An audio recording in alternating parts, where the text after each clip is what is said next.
Дана, мына тапсырманы орындап көрейікші. Мәтін мазмұны негізінде мәтін тақырыбын болжа. Қожа Насыр мен Алдаркөсе ыстық көл жағалауында келе жатып, Алдаркөсе Қожа Насырдан: «Қожеке, мына көлден неше шелек су шығар екен?» депті. Қожа Насыр ойланбастан жауап беріпті: «Осы көлде шелек тапсаң, бір-ақ шелек шығады» депті. Бір шелек теңіз, бір шелек өзен, бір шелек көл. Мәтін тақырыбы баяндалатын оқиға мен ойдың түйіні. Мәтін тақырыбын сұрақ арқылы анықтаймыз. Мәтінде қандай мәселе көтеріледі, не сөз болады? Мәтіннің мазмұнына бір шелек көл тақырыбы сәйкес келеді. Ал осы мәтіндегі тірек сөздерді тауып көрші. Тірек сөздер дегеніміз мәтіннің құрылуына негіз болатын сөздер. Мәтіндегі тірек сөздер Қожа Насыр, Алдаркөсе, шелек, су, көл.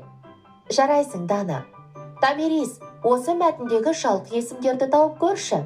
Жалқы есімдер адам аттары, жер су атаулары мен жан-жануарлардың жеке атаулары. Мәтіндегі жалқы есімдер Алдаркөсе, Қожа Насыр. Жарайсың, Томирис.